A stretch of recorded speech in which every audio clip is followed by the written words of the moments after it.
천천히 간다 해도 자, 뭐 이런 분위기가 이런 분위기. 이 세상도 네. 청취자분들님 오늘 세 번째 네. 시간입니다. 청년들에게 길을 제시하고 또 네. 굉장히 어려운 환경에 처해 있는 청년들에게 희망을 주기 주는. 위해서 저희가 만든 코너죠. 예. 청취자분들님 오늘 세 번째 희망을 만드는 사람들 희만사 대표 김희철 대표님을 모셨습니다. 안녕하세요. 안녕하십니까. 네. 예. 정확히 말해 희망을 만드는 사람들이 아니라요. 예. 저희는 회사 일이 희망 만드는 사람들. 희망 만드는 사람들. 좀 여운 있죠. 의를 빼니까. 그런 희망 만드는 사람들. 그러네요. 일단은 그 얘기 전에 예. 먼저 김희철 어떤 사람입니까? 저요. 예. 저는 네. 희망 만드는 사람들 대표로 있고요. 예. 무슨 어떤 회사인지를 알아야지 또 제 소개를 하게 되죠. 그렇죠. 예. 희망 저희 회사는 이제 제가 명함 뒤에도 이렇게 만들어 가지고 다녀요. 오. 희망 만드는 그럼 사람들은 여기다가 비춰주셔요. 이거 보이나요? 네. 저희 좋습니다. 네. 보고 읽으면 돼. 재무 상담으로 예. 서민 가정에게 빚에서 벗어날 방법과 돈 모을 계획을 찾아드림으로써 사회가치 창조에 기여하는 사회적 혁신 기업. 이게 좋은가요? 뭐 마이크로 크레딧? 뭐 그렇게 생각하셔도 되고요. 네, 이제 통상의 마이크로 크레딧 사업은 이제 창업자한테 돈을 빌려주잖아요. 이건 저개발 국가에 맞는 방글라데시나 이런 데인데 지금은 우리나라는 이미 선진국 대열인데 그렇죠. 이 금융 관리를 잘못해가지고 빚에서 시달리는 분들이 많아요. 특히 이제 저희가 추구하는 게 워킹 푸어들. 워킹 포. 30대, 20대는 아직 취직이 안 돼. 워킹이 안 되니까. 근데 보통 그냥 푸어. 그냥 푸어고 이게 그렇죠. 워킹 푸어인데 워킹 푸어들이 돈 관리를 잘못하는 것도 있고 뭐 자기 잘못도 있지만 또 사회적인 책임도 있고 해서 빚에서 한번 시달리면은 헤어나질 못해요. 그래서 절망하게 되죠. 저희는 그래서 그걸 금융노예라고 좀 극단적인 표현을 쓰는데 왜 금융노예냐면요. 계속 나는 벌고 소득 활동을 하는데 이자 내고 결국 빚에서 벗어나질 못하고 평생 남한테 이자 주는 그런 게 되니까 절망할 수밖에 없겠네요. 그 노예들을 갖다 해방시켜줘서 저희가 금융노예 해방운동이라고 링컨 대통령 이후에 노예 해방운동 제2의 링컨 경제계의 링컨을 꿈꾸는 김희철 대표와 함께하고 있는데요. 그렇다고 해서 저희는 이제 기업이라는 표현을 썼잖아요. 아까. 네, 그러게요. 이제 기업이라는 표현, 사회적 기업이라는 표현이 있거든요. 사회적 기업이라는 게 이제 사회적으로 가치 있는 일을 하면서 또 기업으로서 영속성을 가져가는 걸 사회적 기업이라고 하는데 우리나라 현재 사회적 기업에는 인증제도가 있어요. 되게 까다로워요. 인증제도. 그리고 특히 금융 이쪽에 대해서는 뭐 더 까다로워요. 더 까다로워서 저희는 인증을 안 받고 그래서 그냥 저희 표현 자체적으로 자체적으로 저희가 사회적 혁신 기업이라고 표현하는데 근데 재미나는 거는 한국에서는 인증을 안 받았는데 미국의 아쇼카 재단이나 이런 데서는 오히려 우리한테 관심을 가지고 이게 진짜 모델이다. 재밌죠. 잠깐만요. 여기에서 깊숙하게 들어가기 전에 이걸 왜 시작하게 되신 겁니까? 어떤 계기로 하게 되셨어요? 너무 궁금해요. 좀 빚에서 돈이 많으신 거 아닙니까? 저희 회사의 모토가 어떻습니까? 빚에서 빛으로가 저희 회사예요. 빚에서 빚을 지는 사람에게 희망을 제공하겠다. 왜냐면 저는 원래 금융탐욕주의자라 그러나요? 제가 은행 생활을 30년 했어요.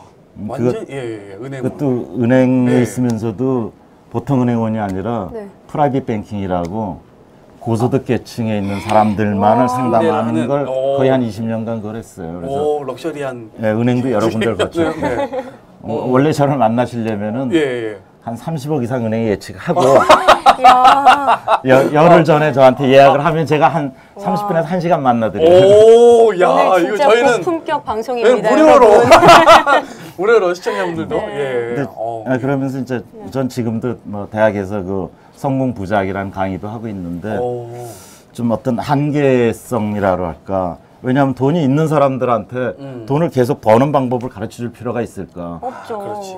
그러다 보니까 특히 이제 이게 거의 IMF 이후에 이제 발생하는 문제인데 네. 이게 부를 가진 사람은 돈을 잡아먹고 점점 커지고 그렇죠. 네. 없는 사람은 점점 힘들어지고 이게 해서 야 이게 30년간을 내가 금융생활 했는데 돈이란 무엇이냐 이거부터 다시 한번 고민하게 되겠고 뭐 정확히 이야기하면 이제 은행을 그만두게 되니까는 그러면은 뭔가 내가 또 이때까지 사실 잘 먹고 잘 살았거든요. 그렇죠. 뭐 은행 월급도 많이 주고 뭐 별로 하는 일도 없고. 그렇죠. 그래서 이거 그래서 한번 이 일을 해보자. 은퇴 후에 그러면은 이 생각을 하게 되신 겁니까? 그렇죠. 뭐 은퇴라기 이제 그 개념도 이제 좀 가르쳐 드려야 되는데 은퇴하고 퇴직하고는 달라요.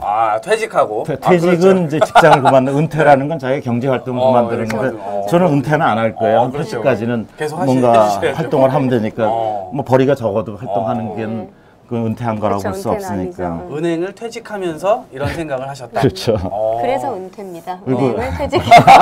한 건 했네. 근데 네. 제가 이제 해오던 게 이제 프라이빗 뱅킹이라는 게 네. 1대1로 휴먼 타치를 하면서 그 사람의 자산 관리하는데 네. 돈만 관리하는 게 아니라 생활 관리, 어떤 인생 라이프 사이클 관리를 하거든요. 그렇죠. 그게 이제 좀 고소득층의 프라이빗 뱅킹이라고 하고 중산층 이제 파이낸셜 플래닝이라는 표현을 쓰는데 근데 정작 지금 도움을 받아야 될 워킹 푸어들 힘든 사람들은 옆에서 도와주는 사람도 없어요. 왜냐하면 빚에 시달리고 힘들어하는 사람은 조언을 받을 때도 별로 없고 힘들 때 왜냐하면 부자가 갑자기 힘들어지면 친구도 부자이기 때문에 금방 도와줘요. 그리고 서로 해결이 그렇죠, 돼요. 그렇지. 근데 그렇지 못하더라고요. 그래서 정작 상담이 필요하고 같이 고민을 해줘야 될 사람들은 이 사회 이 바닥에 있는데 내가 이걸 못 보고 살았구나. 야, 이거 전문 용어로 그러니까 사각지대에 있는 사람들 그렇죠. 그런 거죠? 그렇죠. 소외계층이죠. 소외계층 예. 말하자면. 그 아무도 관심을 안 가져주는 거예요. 아까 전에 워킹푸어 뭐 30대 뭐 이렇게 말씀하셨는데 혹시 그렇게 상담을 받으신 뭐 경험들이 많습니까? 그렇죠. 굉장히 많죠. 저희가 하고 있는 회사 이름이 희망 만드는 사람 그러니까는 마치 뭐 희망 제작소 뭐 이런 생각도 하고 있는데 저희는 그건 아니에요. 정확히 표현하면 저희는 업종을 뭘로 사업자 등록증 받고 있는 대부업이에요. 대부업이라고. 왜냐하면 그렇게 해야지 돈을 또 직접 빌려줄 수가 있으니까. 근데 대부업이라고 하면 보통 지금 막 그렇죠. 막 대부업하면은 막 쫓아오고 막 돈 받으러 오고. 그래서 뭐 우리 사무실 가면 뭐 쇠파이프도 있을 것 같고 막. 그러니까 대부업의 대표님. 소문이 난방 입으시고. 이제 저희가 주장하는 건 대부업과 싸우는 대부업이고요. 대부업을 혁신을 일으켜서 사회적인 가치 있는 일을 하게 만드는 걸 끌고 가겠다는 대부업이죠. 그래서 저희도 농담은 그래요. 우리 사무실에 파이프도 있어야지 어울리는 거 하는데 그렇게 농담할 수 있는 게 그러니까 저희도 대출을 해드려요. 근데 그렇죠. 왜 어떤 대출 해드리냐면 처음에 이렇게 이제 혹시 빚이 좀 있으신가요? 네, 저도 있죠. 네, 저 상담하세요. 저희가 시작하는 게 왜 빚을 지게 됐는지, 빚의 원인부터. 원인 분석. 지금 생활은 어떻게 되는지, 자기 생활의 소득은 얼마고 지출은 얼마고 이걸 분석하고 그럼 현금 흐름이 나오잖아요. 그렇죠. 현금 흐름이 맞는지 그리고 빚의 원인부터 하고 또 가족 때문에 왜냐하면 자기 때문에 빚 생기는 거 있잖아. 가족 때문에 생길 수도 있고 주변에 있는 것까지 다 봐드려야 돼요. 그걸 다 봐드려가지고 문제될 수 있는 걸 하나씩 상담을 해드려야지. 그거를 다 차단해서 가야지 이제 이게 상담이 되거든요. 근데 이게 이제 제가 이제 프라이빗 뱅킹이라는 게 우리가 미국 재단에서 좀 소개를 해달라고 했을 때는 우리가 저희 회사 표현을 그렇게 했어요. 프라이빗 뱅킹 for the working poor. 워킹 푸어를 위한 PB 서비스다. 똑같은 컨셉이에요. 빚을 어디서 언제부터 적시게 했는지 왜 그런지 뭐 이걸 어떻게 차단해야 될지 그리고 현금 풀 그렇게 상담하다 보면은 이제 우리나라 정부에서 하는 서민금융 대책도 있어요. 뭐 이렇게 바꿔드립니다. 근데 그런 거 소개할 수 있으면 그걸로 해결해드리고. 근데 정부에서 해결 못하는 부분이 있어요. 뭐 카드 돌려막기 하던 부분이라든지 그러면은 돈이 있어야지 일단 이걸 해결하고 하는데 그럴 때는 저희 돈으로 해둬버려요.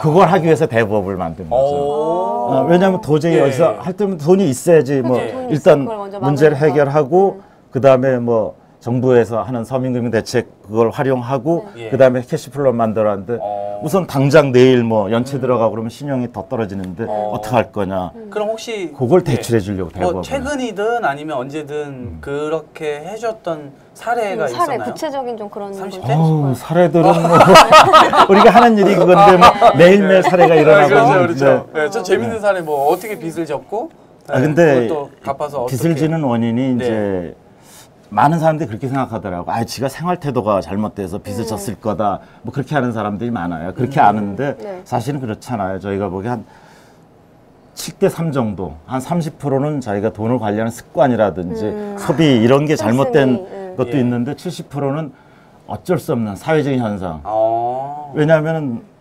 내가 좀 가슴 아픈 이야기지만 예, 예, 예. 급여 소득이 높지 않아요. 작은 회사에 다니고 있어요. 그럼 갑자기 집안에 일이 있어 1,000만 원 정도가 필요해요. 안 해줘요, 은행에서. 왜? 신용 등급이 안 나와. 잘 그렇죠, 모르고. 그렇죠. 네. 월급도 그러니까는 이제 할 수 없이 이제 제2금융권 가서 막 20 몇 프로 뭐 캐피탈 가서 1,000만 원을 받아요. 근데 이런 환경에 있는 사람들이 또 집안에 갑자기 어머니가 아프시다든지 뭔가 또 일이 또 일이 한 500만 원만 생겨도 이건 이제 안 해주는 거예요. 그러면 이제 대법체 가서 빌리고. 그다음 그러면 네, 이자율이 뭐 한 그죠, 30%대가 넘어가면서 이 버티기가 힘들어지는 이자를 거죠. 계속 내야 되는데 이자, 원금도 이자를. 아니고 이자만 그럼, 내야 되는 네. 상황인데도 원래 연봉이 한 1억쯤 되면요. 네, 저를 가르치시는 고맙습니다. 갑자기 부담스러웠어. 한 네. 1억쯤 되시는 네. 분들이 대출을 한 1억 받겠다 그러면은 뭐 그렇게 어렵진 않아요. 오. 그리고 은행에서도? 예, 네. 은행 이자율도 한 5% 정도 내면 돼요. 예. 그러면 한 5% 이자율 정도면 내가 200일 일한다고 할 때 한 열흘 정도 일 더하면 더하면 이제 갚을 수 있잖아요. 근데 연봉이 한 1,000만 원 된다 그러면은 빌리려면요. 예. 한 30%를 줘야지 빌려요. 사회 현상이. 그러면 그걸 갚기 위해서는 30%니까 한 두 1,000만 달, 원? 석 달을 일해야 되는 거죠. 1,000만 원 빌리면은 30만 원 이렇게 되는 거죠. 그렇죠. 그러니까 왜 그러냐. 이 스코링 시스템을 계산하잖아요. 너는 얼마니까. 일전에 뭐 은행에서 뭐 대학 나왔으니까 몇 점, 고등학교 나면 몇 점 이렇게 계산하듯이 인간을 점수화 시켜야 점수로 딱 때려버리니까는 그것 때문에 이자율도 내요. 그래서 저희는 이제 거꾸로 네. 금융 인본주의를 주장하는 게 이제 인간의 존엄성. 누가 그렇죠. MC집을 갖다가 이렇게 점수 넌 몇 점짜리 네. 했냐 이거. 예. 나하고 이야기를 했냐, 그렇죠. 나를 상담했냐, 나의 인간성을 들여다봤냐, 나의 가치를 봤냐 할 때 네. 그런 문제가 있죠. 그럼 혹시 학자금 대출로도 상담 받으신 적이 있으신가요? 학자금 대출로 상담을 저희가 해드리지는 않고요. 이미 그건 학자금 사례가 대출 제도가 아니구나. 많이 있는데 예. 어떤 사례들이 나오냐면 학자금 대출을 받아서 이제 사회로 그치, 나왔는데 사회를 나는데 갚아야 할 소득은 빚이 없는데 학자금. 빚은 늘어나니까는 거기에 시달리다 보니까는 다른 데서 빌리죠. 빌리면 소득은 없는데 빌리고 이자가 이자를 낳고 그러다가 이제 사금융 불법 사금융에 가서 그렇죠. 네. 하고 뭐 거기서 이제 망가졌을 때 오는 사례들이 있죠. 그러면 저희가 불법 사금융하고는 예. 어떻게 싸워서 이 사람들을 다시 왜냐하면 39% 이자 제한이 있는데 그걸 예. 넘어가는 건 이제 다시 청구할 수도 있고 그런 문제들을 하죠. 그리고 경우에 따라서는 이 사람들이 이제 빚을 지기 시작하면 마음이 급해지니까 네. 또 빚을 내서라도 이렇게 그렇죠. 끌고 그렇지. 가는데 예. 경우에 따라서는 버티십시오 하는 것도 저희 상담이 들어갑니다. 오. 그냥 버티세요. 주세요. 그리고 조금 힘든 사람은 개인회생이라는 제도라든지 그죠, 뭐 그런 걸 소개해 주기도 하고. 그래서 그걸 다 네. 이렇게 보고 이제 종합적으로 연결하죠 저희가. 제가 예. 작년에 백화점에서 일을 했었어요. 네. 근데 그 매장이 각각 있잖아요. 그 네. 개인 매장이란 말이에요. 가게처럼. 네. 근데 그 매니저님께서 그 매장이 남성 의류 매장이었는데 월 매출이 천만 원이 넘는 데였어요. 근데 어느 날 갑자기 자살을 하신 거예요. 진짜 되게 잘 됐는데. 그래서 아, 저분하고 결혼한 사람 정말 좋겠다 생각했는데 자살을 했다는 소식이 있었는데 빚이 생겨서 사채를 그렇죠. 썼는데 아무리 그렇게 갚아도 해결이 안 되는 해결이 거죠. 안 돼서 목숨을 끊었다고. 그래서 아, 사채가 진짜 무서운 저희도 거구나. 뭐 그런 사례는 있습니다. 이렇게 저희 직원이 이제 상담을 했는데 가방에서 이렇게 물병 같은 거 꺼내가지고 이제 이건 버리겠습니다. 그래서 아 이건 뭔데요? 이랬더니 농약이었다. 이제 더 이상 답답해서 그렇죠. 이제 마지막으로 당신들이 희망을 준다니까는 네, 마지막 한번 찾아보자. 대화를 해보겠다. 근데 저희가 뭐 그냥 답을 드리는 건 아니에요. 예. 같이 때로는 같이 예. 위로해 주는 것만 해도 힘이 되고 그렇죠. 한번 네. 답을 찾아봅시다. 오늘 당장은 답이 없지만 우리 같이 고민하면서 찾아봅시다. 그게 제일 해도 그 필요한 삶에 수 대한 있어요. 저게 있어요. 그래서 보통 이제 지금 정부에서도 그 서민금융 때문에 무슨 제도 많이 만들고 하는데 그 이제 근본적으로 잘못된 게 돈을 이제 주거나 이렇게 컨설팅 해주면 된다 그러는데 저희는 저희도 컨설팅은 해요. 근데 네. 컨설팅이라는 표현보다 그거는 이제 심퍼시 예. 영어가 좀 되세요. 어떤 동정심에 의한 그 컨설팅, 지식 제공 뭐 이런 거보다는 저희는 엠퍼스라 그래요. 그건 감정이입, 공감하는 같이 공감을 해준 가운데서 카운셀링해서 스스로 문제 해결하는 거예요. 그러니까 카운셀링도 필요하고 컨설팅도 필요하고 또 그렇게 해나가려니까는 자꾸 또 마음의 의지가 약해지잖아요. 그렇죠. 그건 코칭. 코칭. 그래서 저희가 한 1년 정도의 과정을 가지고 한 10번 정도를 이렇게 계속 만나게 됩니다.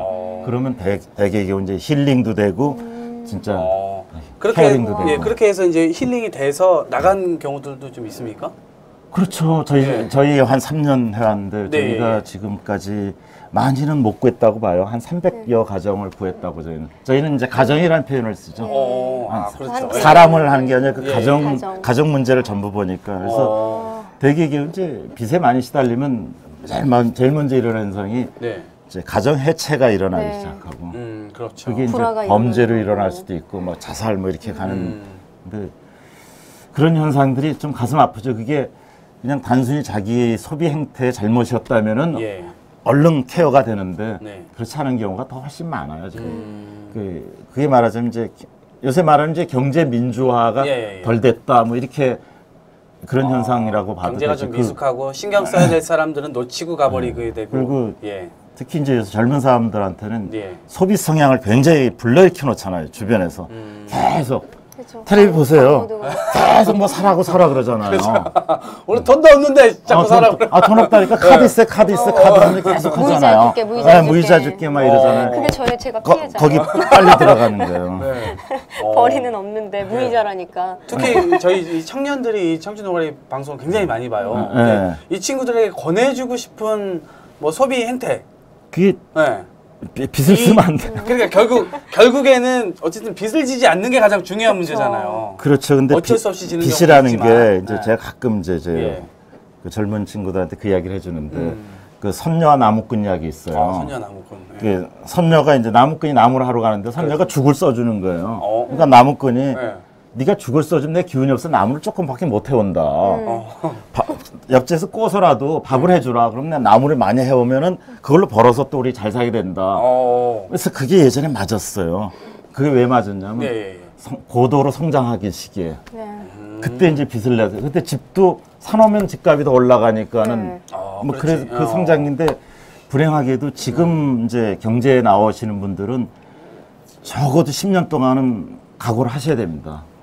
왜냐하면 이 버블 경제가 꺾어져 내려가는 시기 때문에. 예. 그래서 지금은 선녀 나무꾼이 어떻게 해야 되냐면요. 예. 선녀가 죽을 써주라도 나무꾼은 예. 가서 죽을 힘을 다해서 나무를 더 해. 그 조금 더 모아. 그래서 모아가지고 그 다음날 또 죽에다 밥 한 숟가락 더 주면 그걸 또 죽을 힘에다 더 모아. 그렇게 모아서 가야 되는 거지. 그러니까 한 10년 전만 해도 부채도 적극적인 자산이다 그래가지고 부채를 끌어서 투자하는 걸 굉장히 좋아했거든요. 그게 이제 자산 버블 시대였던 이야기고 이미 한 2010년도 무렵부터 이게 거꾸러진 시대에서는 거꾸로 가야 됩니다. 지금부터는 어찌됐건 허리띠를 굉장히 졸라매야 되는. 그래서 굉장히 가슴 아프죠. 뭐 왜냐하면 지금 뭐 저희 딸도 뭐 이제 20대인데 저희 취직할 때는 진짜 공부도 안 하고 대학 때 쇼핑 놀고 데모만 했죠. 옛날에 데모 좀 하다 보면 휴교하고 뭐 이래. 운동권이셨군요. 운동권 안 해요. 다 그냥 다. 운동권은 아니셨어요. 그리고 이제 군대 갔다 4일 나오니까 뭐 취직하는데 뭐 한 10군데쯤 취직할 수 있고. 그렇지 갈 때가 실력은 하나도 없고 그래도 쭉쭉 컸어요. 근데 지금 세대는 죽기 살기 공부하는데 안 되죠. 근데 그건 또 경기 성장기랑 완숙기에 들어가서 하는 시기랑은 달라요. 그래서 그거를 그리고 특히 지금 가슴이 아픈 게 지금 20, 30세대가 예, 그렇죠. 예.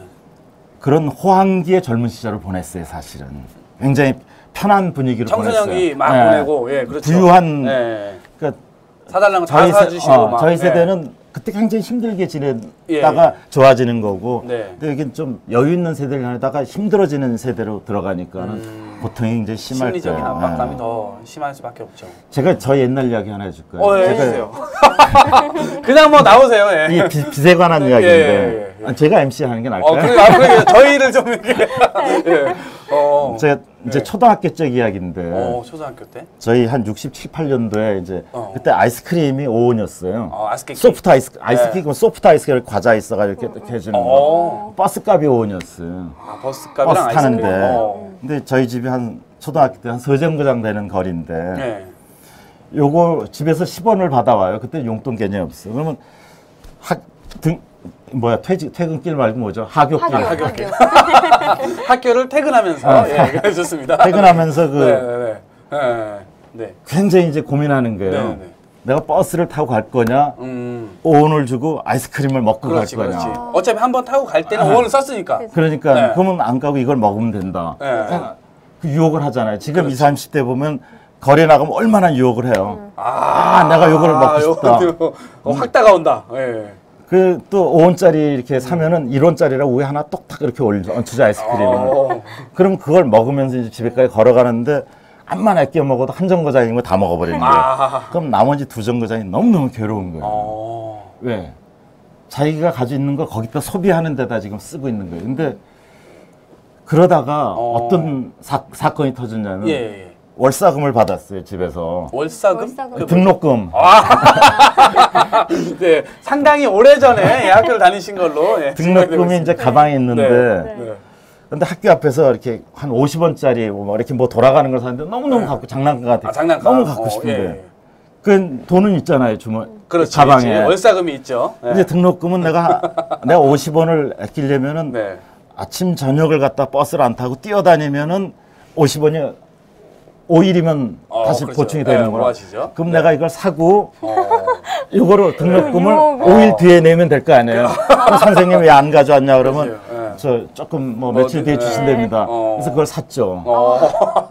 땡긴 거죠. 내가 먼저 땡긴 거죠. 일단 질르고 5일을 뛰어다니면 근데 그 다음날 비가 오더라고요. 그래서 못 걸었지. 차츰 이게 나아지니까. 비가 와서. 예. 그러다 보니까 5일 하는데 아침에 또 일찍 나가니까 엄마가 너 왜 이렇게 아침에 일찍 가니?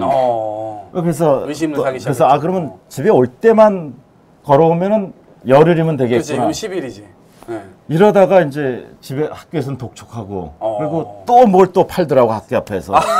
그래서 그래 아예 내가 건강 삼아서 한 달 동안을 뛰어다니면 되지 또 큰 결심을 하고 또 샀죠.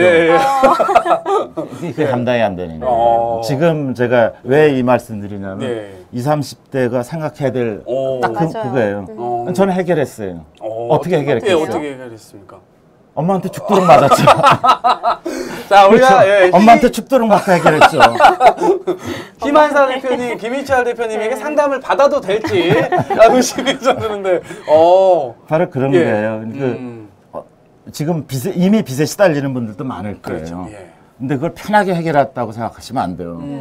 저는 이제 엄마한테 이제 빗자루로 이렇게 두드려 맞고 근데 그날 밤부터 마음이 얼마나 편한지 해결됐잖아요. 해결됐으니까. 그 전에는 계속 스트레스도 장난 이게 막 자다가도 벌떡 일어나고 머리 굴리고 이미 이제 학교에서는 독촉하는데 말은 못 하고 금액은 커졌고 그렇죠. 그래서 그 고통을 감내하셔야 돼요. 그리고 자조직의 의지를 살려가야 돼요. 근데 답은 분명히 있어요. 어떤 분이 오셔도 저희 답은 찾아요. 스스로 해결을 하도록. 그러면 자기가 의지만 있으면 그리고 같이 손 붙잡고 가면 가요. 근데 그걸 지금 저희가 많은 분들한테 거리에서도 저희 신문을 배포해요. 이 빚에 시달리는 분들 저희한테 오십시오. 저희가 답을 드리겠습니다. 근데 첫째는 이제 부끄럽고 창피한 것도 있고 어떻게 해결되겠지 막연한 거 막연하게 뭐 이것만 잘 되면 뭐 이런 놈만 잘 되면 그렇죠. 뭐 하우스 푸어이신 분들도 네. 아 이러다가 뭐 부동산이 확 살아나면 어떻게 되겠지. 근데 그 사이에 문제가 점점 커져요. 그래서 상담을 받으셔야 돼요. 그리고 자기가 할 수 있을 것 같지만은 네. 그게 이제 코칭이죠. 라이프 코칭이라는 게 옆에서 또 예. 거들어 주면은 훨씬 빠르고 또 힘을 받잖아요. 그리고 그렇죠. 굉장히 외로워요. 빚에 시달린 사람들. 친구한테 이야기하겠어요? 친구한테 잘 못해요. 친구가 진짜 꺼달라고 하는 건지. 그래서 이 빚은 많으면서 이쪽에서 뭐 먹으러 가자면 또 자존심 상해서 또 쫓아가서 더 쌓여요, 빚이. 그렇지. 근데 그럴 때 이제 저희는 그 생활의 태도를 어떻게 할 건지, 뭐 친구들 관계는 그렇다고 해서 갑자기 생활하다가 그렇죠. 아예 뭐 끊어라. 갑자기 뭐 잠수 타고 뭐 이럴 수는 그러면 그렇죠.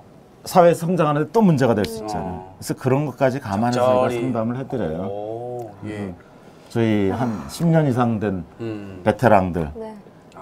근데 우리 회사에 있는 이 직원들 자체가 자기네들이 옛날에 그래봤어요. 다 경험자들이 직접 하시는 더 진실적으로 해주실 수 있을 것 같아요. 뭐 부잣집 출신들이 아니고 힘든 생활하면서 살아나는 방법을 찾아왔고. 그래서 방법을 일종의 여러 케이스들을 알고 계신 분들이 이제 그렇죠. 준비가 되어 있으시다는 거죠. 그러니까 그게 지금 저희가 정부에서 그냥 단순하게 무슨 구청에다 부채 상담사라고 해서 뭐 이러이러한 대로 해서 가보시면 됩니다. 그렇죠. 이래가지고 해결하는 게 아니고 같이 손 붙잡고 이렇게.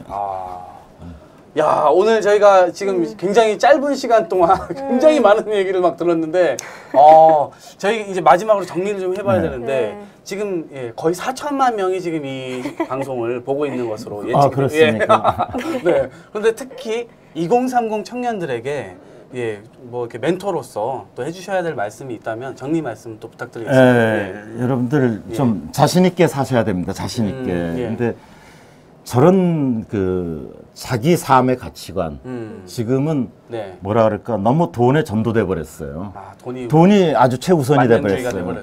사회에 내가 어떤 가치 있는 일을 하느냐, 나의 가치가 뭐냐, 존엄성이 뭐냐, 인간의 존엄성이 뭐냐 하는 게 돈 많은 사람은 존엄성으로 가져가는데 그게 잘못된 거예요. 그리고 다행스러운 거는 지금 이미 자본주의 심장인 뉴욕에서도 이 오큐파이 운동이 벌어졌잖아요. 그렇죠. 어떤 수정된 이런 현상들이 나올 거예요. 그래서 저는 굉장히 또 건전하게 보는 게 젊은 사람들이 사회적 기업이라는 데 또 관심을 많이 갖더라고요. 그래서 단순히 대기업에 가서 일자리를 구한다는 건 일자리 기회가 많아지지는 않을 거를 각오하셔야 됩니다. 왜냐하면 고도성장기 아니기 때문에 새로운 일자리를 내가 만들어 간다는 생각, 그리고 내가 사회적 가치 있는 일을 한다는 그런 생각을 좀 하고 뛰어들었으면 좋겠어요. 그리고 소비와 지출을 맞춰서 살면 돼요. 돈이 많은 사람을 보니까는 나도 저만큼 있어야 될 것 같지만 많으면 많은 대로, 적으면 적은 대로 행복이라든 지표는 가치의 지표는 자기가 만들어가면 됩니다. 그러니까 너무 돈에 전도되지 말자. 그런 이야기를 꼭 드리고 싶어요. 진짜 필요한 얘기네요. 자기가 하고 싶은 일을 하면은 돈이 쫓아와요. 그렇죠. 네. 정리를 해보면 분수에 맞게 살아라. 있는 만큼 써라. 더 쓰지 말고. 굉장히 쉽게 정리하시네요. 그런데 정말 하나 좀 기억에 남는 게 사회적으로 가치 있는 일에 뛰어들어라. 이거 정말 우리들이 한번 가슴에 좀 묻고 앞으로 그렇게 좀 살아갔으면 좋겠습니다. 오늘 희망 만드는 사람들 김희철 대표님 정말 나와주셔서 감사드리고요. 상담 오세요. 저도 가도록 하겠습니다. 박수로 보내드리겠습니다. 고맙습니다.